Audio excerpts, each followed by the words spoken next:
I think the main point about cryptocurrencies is not the anonymity, it's the decentralization, yeah? Everything on the bank in the end belongs to the bank, it doesn't belong to you. If you're finding value in what you're watching, consider hitting the subscribe button and turning on the bell notification. Oh, and don't forget to drop a comment. I love hearing your thoughts and ideas. By the way, we have got a ton of other videos waiting for you. And if you are ready to level up your mindset, come hang out with us in our private Facebook group called Mindset for Business Success. Hello, everyone. Welcome back to Super Entrepreneurs Podcast. I'm your host, Shahid Durrani. Really excited about today's episode because we've got someone interesting joining us, Christoph Heuermann. He's traveled to every country in the world.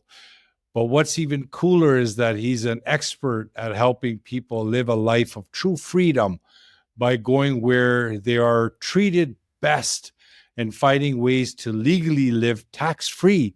In today's world where technology is changing and how we do almost everything, Christoph's ideas are more important than ever. We are going to talk about how tech like cryptocurrencies and AI are helping people like you and me gain more control over our money and our lives.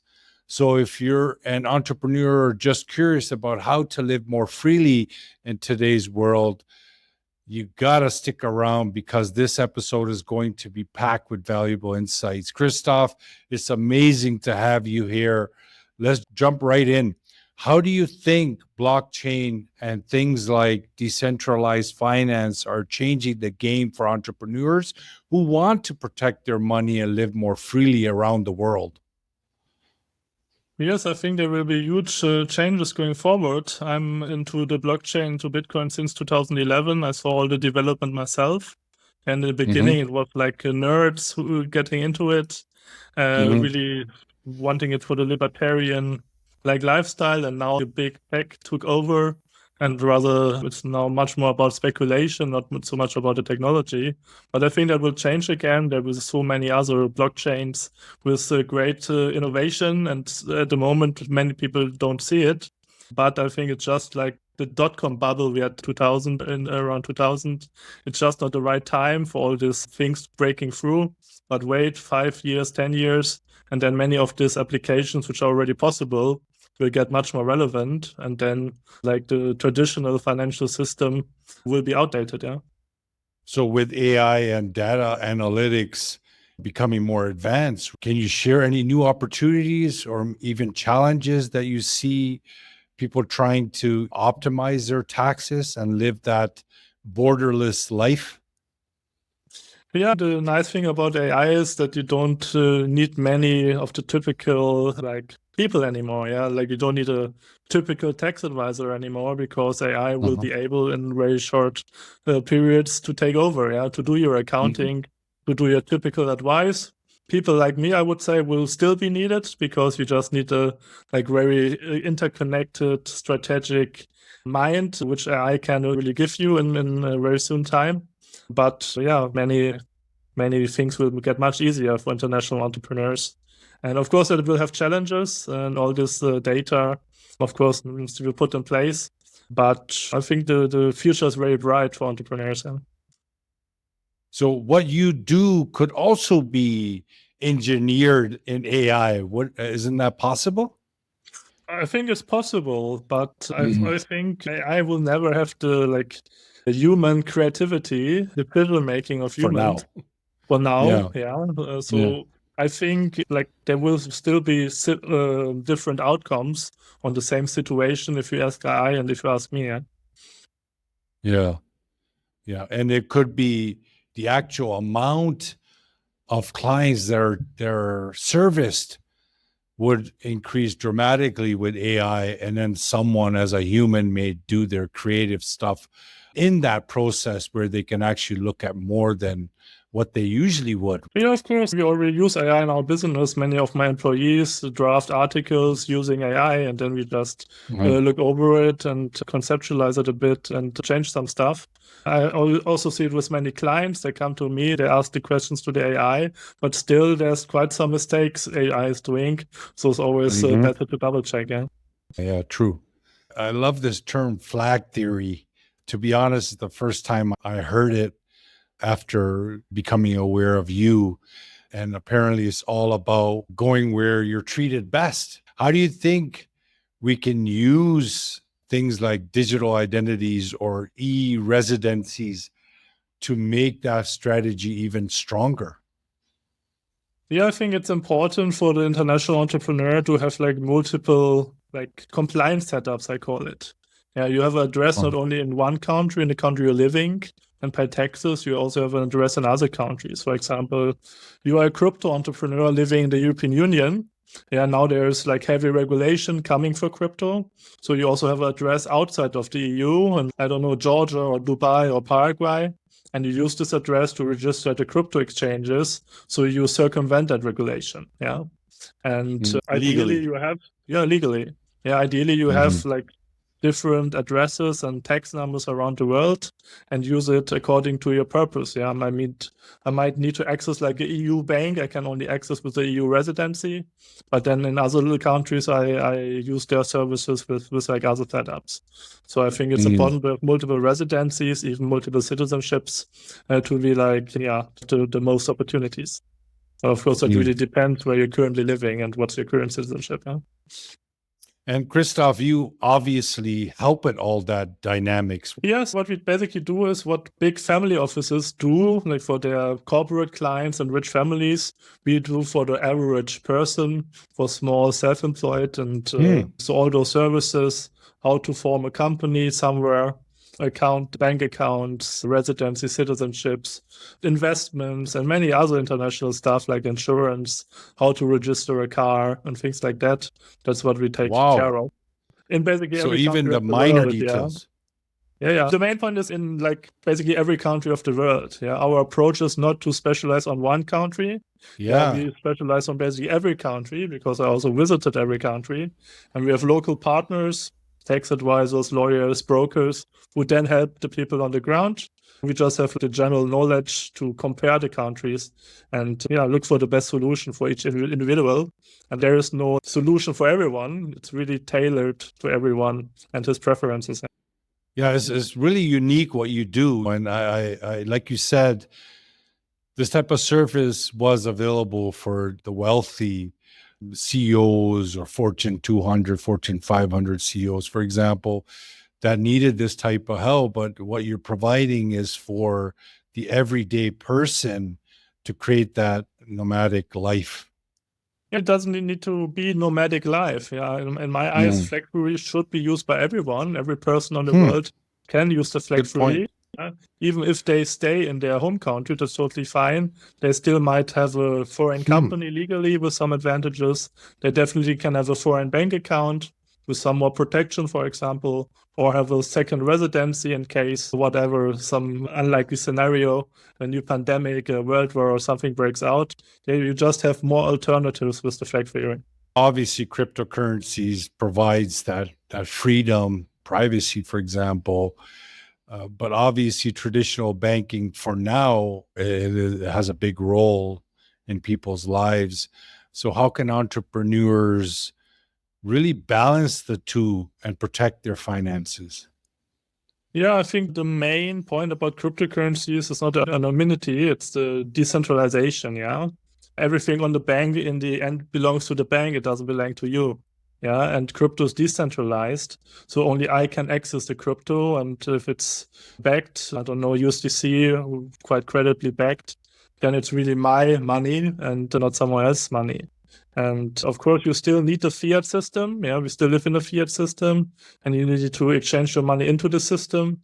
But in the end, this crypto cannot be completely prohibited anymore, completely regulated anymore. There will always be one country like providing the intermediary into and out of the system. Countries like El Salvador now, which are really strong on Bitcoin, will always provide this key, and I think the rest of the world has taken notice, and they don't try to ban it anymore. They try to incorporate it. And maybe a new US administration or also other countries will make this quite big policy shift on that. Huh? Wow. What percentage do you think in the world that is embracing Bitcoins, for example, cryptocurrencies? I think at the moment it's quite only 10%, but I think that's going to change. And it will get more and more in the next couple of years when like some prominent players, countries like El Salvador or Panama or Central African Republic or Marshall Islands, they embrace it, but they are not very big countries. They're very small countries on a global scale. But when like the US or certain other big powers embrace Bitcoin and cryptocurrencies, then many other countries will follow suit. Yeah. So I know I saw somewhere that you have numerous sources of income. Could you take 60 seconds or so to share your top 10, top 15 sources of income that you enjoy? Yeah, our main thing, the main thing people think we make income of is consulting, but that's actually not that much. And that's in the end like time against money. It's a lot of money. I should currently charge $3,000 per call. But in the end, I don't want to make like more than 5 consultings a week. Probably in the moment I do 20. So that's quite a nice income a month. But the main income for me is our like company, corporate services. So for example, we administer and support a lot of businesses in the US, and we get like a recurring annual fee for our administration. So that's actually the main income of my business at the moment. And then, of course, we have a lot of books and video courses we sell, and a lot of affiliate income from many of the referrals we do for citizenships or insurances and so on. So in the end, I probably have 50 different products. Good. Excellent. Any real estate in there as well? Anything outside of your realm? That's like a business income. Obviously, I have investments. I don't have real estate. What I do is like rental arbitrage. So I'm like for 8 years already invested into an Airbnb business of good friends, which do a lot of Airbnb in places like Istanbul and Vienna and now also Miami. And that's very profitable, around 20% a year on the initial investment. And then I have a lot of other like private equity investments. That's what I'm most well known for. For example, we own a walnut plantation in the country of Georgia, in the Caucasus, very big 300 hectare plantation, which has a good dividend yield as well. Yeah. Nice. If somebody was looking to add sources of income, would you meet with them to help them? Yeah, of course, that's something we do as well. We don't help people building up their businesses, but we can certainly help setting up the right investment strategy, be it real estate or agriculture or stocks or whatever you have your hands in. You could actually show that as well to them, correct? Yes, of course. I'm invested in a lot of stuff myself and can tell about those opportunities. Excellent. Oh, you're a great person to know. So AI is influencing so many areas of people's lives. How do you see it affecting the actual protection of assets, especially when it comes to offshore banking or setting up global companies?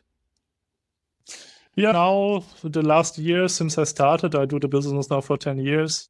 Everything got regulated. Yeah, when I started, it was still like the typical offshore world. You could have your anonymous bank account, and no government could see it.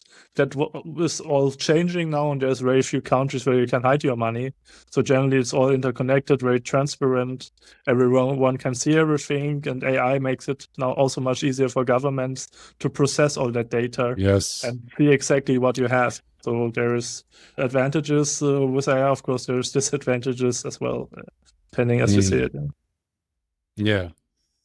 So do you think we're moving towards a future where it's possible to be basically stateless, relying on technology and then traditional government, for example?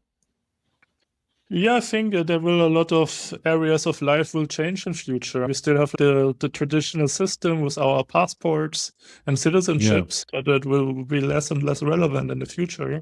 And at some point, we probably don't need passports anymore because we will be like scanned and controlled anyway. And everyone is like in some global database. And if you go into a new country, obviously they know about you. And then they will just determine about like different factors if you're allowed to enter. In my eyes, that would maybe make it fairer. Yeah, now if you have a bad passport, you're stuck in your country and you can't travel. And if you're born in a good country, you can. And maybe doing this by like the merit of the person, it will be a fairer system who can enter the country and who cannot. Yeah, based on AI processing certain data about the person. Yeah. Yeah, sounds quite transparent for everyone. Yeah, of course, it can be a big dystopia as well, and we might be living in a very totalitarian system as well if it's exploited. That can be well the case, yes. Yeah. So for entrepreneurs that want to stay ahead, what kind of advice can you give them regarding using technology to improve their global mobility and keeping their personal and business financials intact? Yeah, I think it's important to know to deal with all these new opportunities. Yeah, if people nowadays still haven't heard about Bitcoin or used it, or still haven't discovered AI to strengthen their business, they will be losing a lot of market share and maybe even get bankrupt in the upcoming years. So it's always important to be open, not to embrace every bullshit, but at least to research certain technologies, or if you don't have time, have someone doing it for you. Yeah. So do you trade in Bitcoin yourself as a source of income? I'm not a Bitcoin trader. I'm more into other altcoins where I'm invested for a couple of years. I'm also doing some legal stuff for certain Bitcoin or like crypto startups. So I'm in like other crypto ecosystems there. Okay, so before I let you go, can you please share the story as brief as you like or in detail as your choice about the kidnapping situation? Kidnapping situation. You mean that story from Sudan? Yeah, I was in 2019. I was traveling to Terra Nullius. Yeah, Terra Nullius is basically an area in our world which is not claimed by any government. And there's basically only this one area. It's in the border area between Egypt and Sudan. And we wanted to go there to declare our own government, more or less as a joke. And I did that. And on the next day, we were almost leaving. There were some Bedouin tribes coming and getting us. The big thing was before there was no one living there, but apparently these Bedouins discovered a gold mine. They had a lot of like slaves from South Sudan working there, and therefore we were like Western prospectors trying to steal their gold. So it was quite a tense situation. And they didn't really know what to do with us. So they first had to get the chief from the capital, which is like 30-hour drive away. So we had to stay in the camp. But they treated us nicely. They slaughtered a goat for us. And we just had to stay there. And in the end, the chief came and we played the dumb tourist card. And in the end, they let us go. So it was like 3 days more in the desert, far away from civilization. We weren't mistreated. In the end, it was quite a nice situation. We even got a nice picture with those gun-wielding Bedouins in the end, yeah. Oh, nice.